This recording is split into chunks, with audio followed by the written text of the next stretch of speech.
Hey players, this is EMC and I am playing Don't Starve, Reign of Giants, A Feat of Strength. This is the DLC for Don't Starve. It's in beta.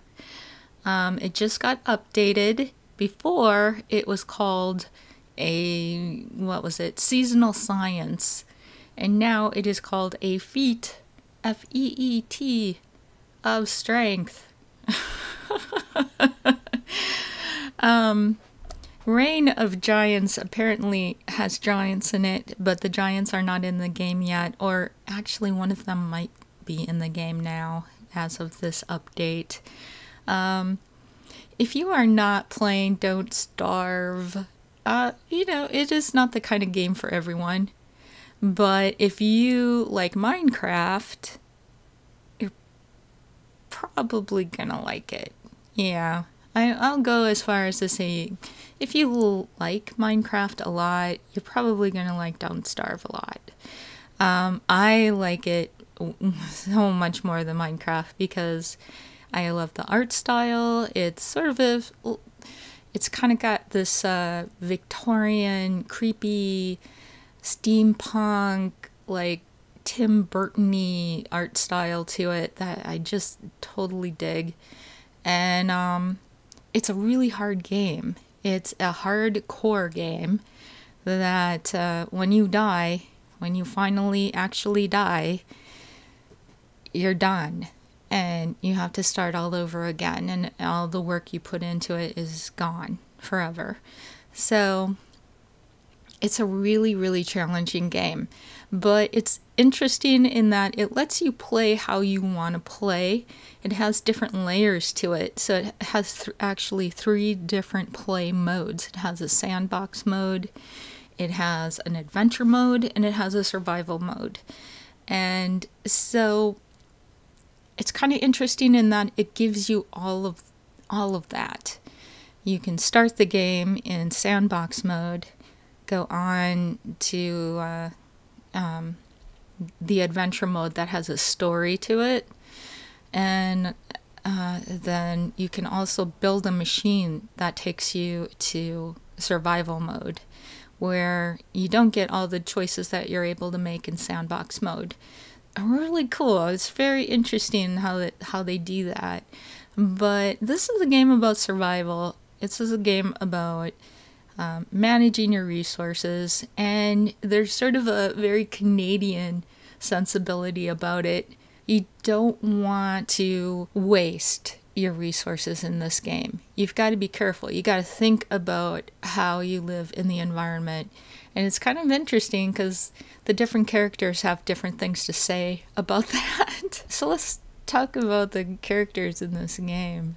I'm gonna start a new game. When you start the regular game, you always start as Wilson. And Wilson is a gentleman scientist. And he is all about science. So he has sort of a disdain for nature. It kind of weirdly arouses him when he gets to destroy it. But his superpower is that he grows a magnificent beard, and that's super helpful for keeping him warm in the winter. And he can also shave it and do kind of some mojo with it that will resurrect him if he dies. But as good as he is, Willow is my girl. Oh my god, I love this girl. She's a fire starter. She thinks things are so much prettier when they burn. She's immune to fire damage. She has a sweet lighter.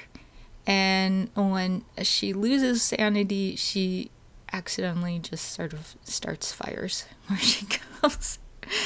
So you probably don't want to make your base out of hay or wood if you're playing Willow. But there are other ones. There's this guy, Wolfgang. Wendy, who has a ghost sister. There's a robot. And there's a couple more. See, I haven't unlocked everybody.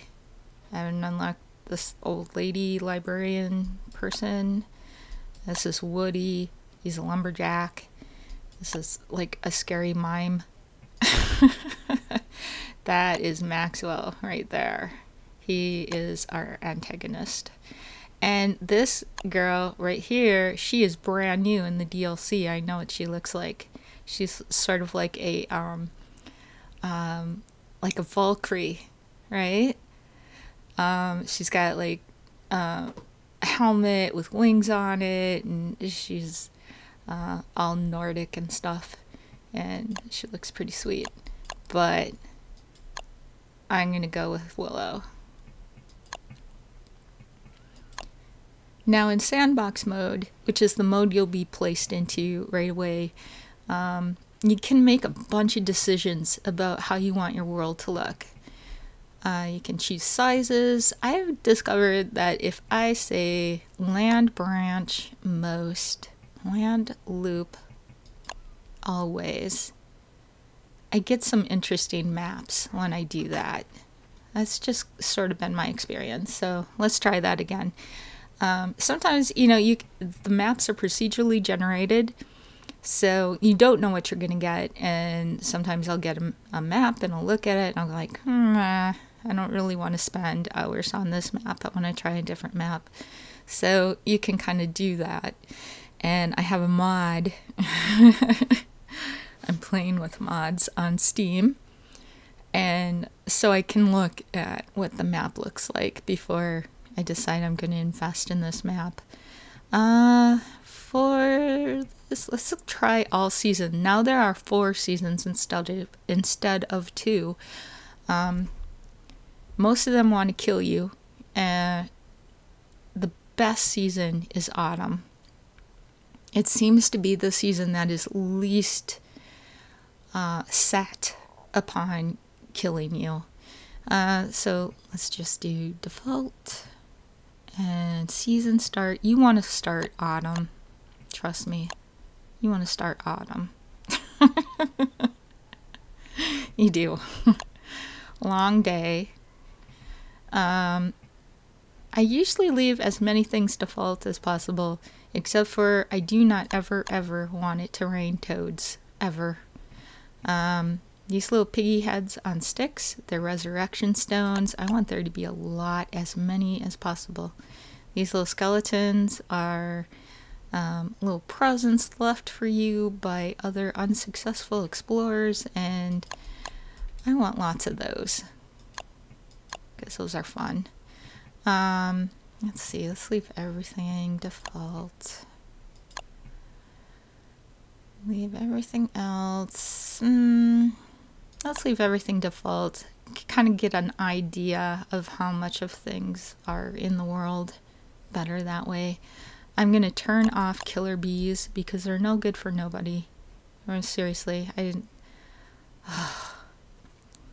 In the DLC, in the springtime, all the normal bees turn into killer bees for the entire season. And the carnage is ridiculous. They kill everyone and everything in its path. It's crazy. All the beefalo go into heat in the spring. All the bees are killer bees. And there's nothing but death and destruction. It's crazy. Oh my god.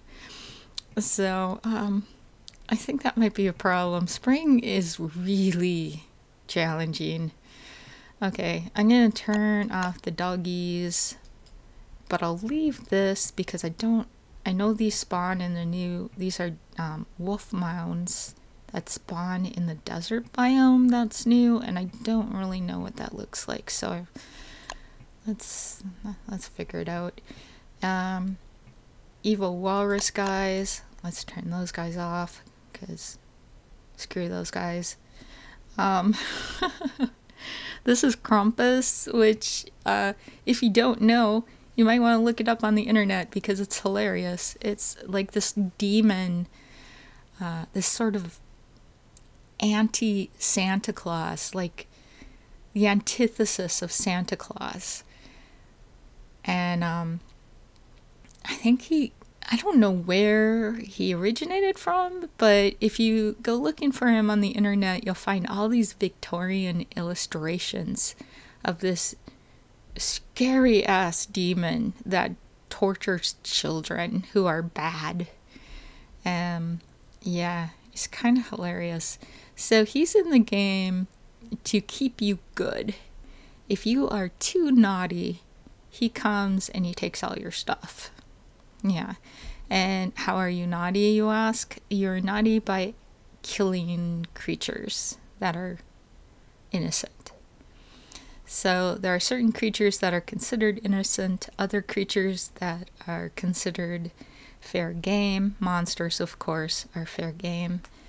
Let's just leave him. I've never actually seen him in all the time that I've been playing this game so far.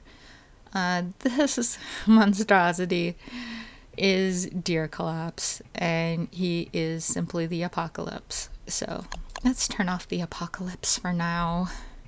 It's sandbox mode. We can do that. All right.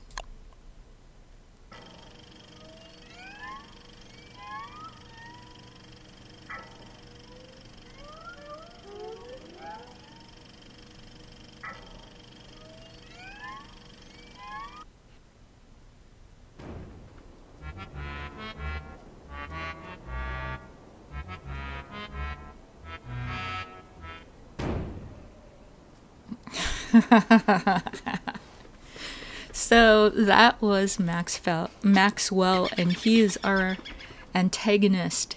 He has plopped us into this world against our will, with nothing but a sweet lighter. Isn't she cool? And suggested that we find some food and try not to starve in this completely alien world. There are the bees, and because it's autumn, they're not evil. They only get mad at you when you try to attack their nest or attack them, like you would expect. Most things in this game... Oh, Okay, I gotta concentrate on getting... Oh, there is a pickaxe. So this is a unfortunate adventurer who has died and left us some resources. Very nice of him. And he left us a pickaxe. That's perfect. Now we just need to find a rock.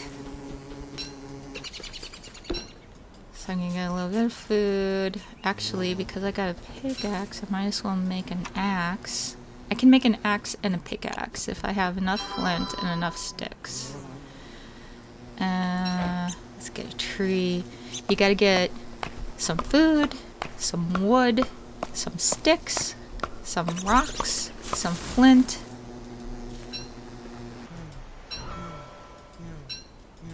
And some straw. Did I say that? Those are the basic things you gotta have. Everything else is technology. Okay, we need more rocks. We need rocks. I'm gonna pull up the map. So I'm using this mod that reveals the map, and not everybody's gonna want to use a thing like that. But for me, it helps me make the decision about whether or not I am going in the right direction. And you know, you kind of want to make a base as quickly as possible, and in order to do that, you kind of want to choose a spot that's, you know, going to be worth setting all your stuff down in. And I'm going to tell you right now, in the DLC, you do not want to be anywhere near bees. Oh my gosh, look at that. You see that? That is completely isolated and protected, and it's right near all these ponds. And oh my god, it's right next to this new biome. This has a gloomy statue right there, and these are the new coon cats. They are amazing. They are so funny. I mean, you've got coon cats, you've got pond. All you have to do is grow a garden and you basically have all the food that you need to live. You don't even need to do anything else. Just sit there and barbecue and play with your cat and play with the gloomy. And yeah, we might as well just do that. I need some extra rocks, otherwise I won't be able to make a campfire.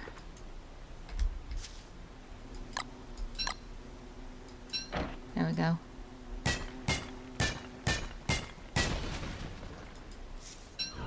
I'm just going to leave this stuff, the nitrate. You can make gunpowder out of that. That's sort of a thing you might want to do later in the game. But right now, I only have so much space. And I have to be really careful what I pick up. Now these ponds, they have froggies in them. Do I have enough for it? I do. Okay, so right away I can build a trap. And I can trap froggies. I can also trap rabbits. And that is a great source of food. Trapping and killing rabbits will get you naughtiness, but only a little bit. It only costs you 1 point of naughtiness, which is easy to get rid of. But killing frogs, you can eat as many frogs as you want. Krampus does not care.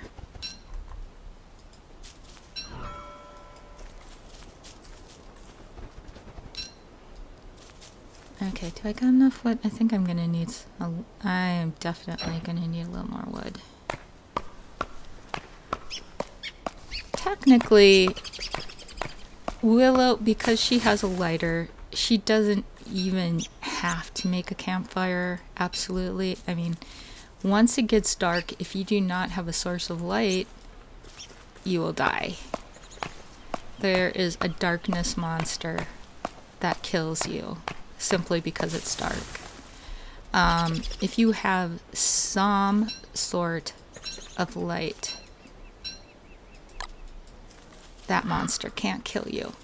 So just the fact that she has a lighter means that she's safe from that monster. Okay, where am I going? Oh! This right here is a resurrection stone.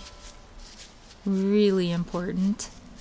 So that means when I find these... Oh, there's one over there too. I have it, when I do die, I will resurrect at one of the stones that I've managed to activate somewhere in the world. And that gives me an extra life. Which, you know, because this is a hardcore game, you're gonna want an extra life. And then give it to you. You know what? I'm gonna kill this spider because I'm here. And because he's little.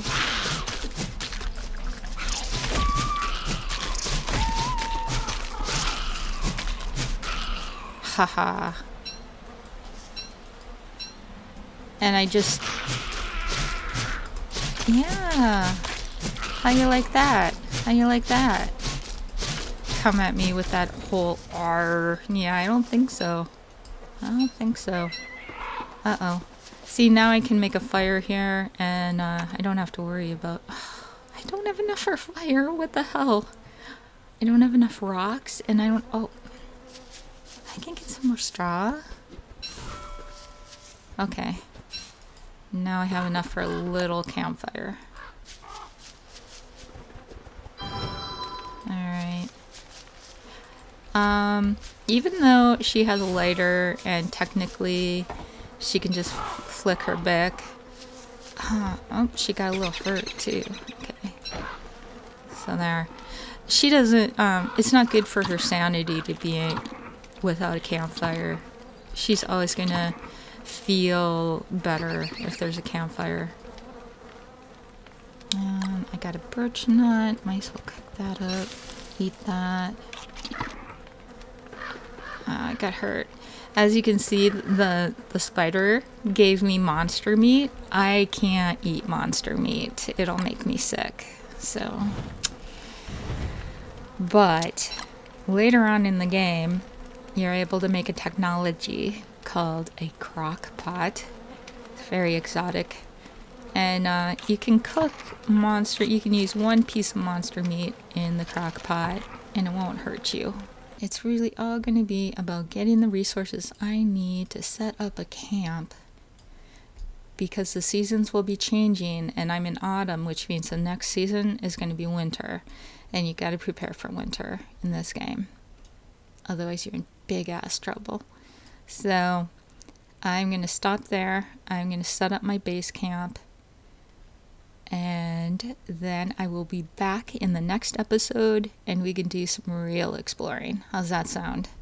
It's daylight already. Alright, I'm gonna go chase this beefalo.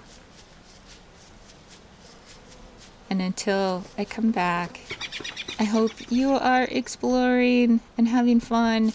And if you're not playing, don't starve. I suggest you do, because it's a lot of fun. Look how cute these guys are. Yeah. Yeah, beefalo. I love the beefalo. Beefalo are awesome, except that beefalo have beefalo sexy time, and then you don't want to not be a beefalo around them because they'll kill you dead. But that is a topic for another day.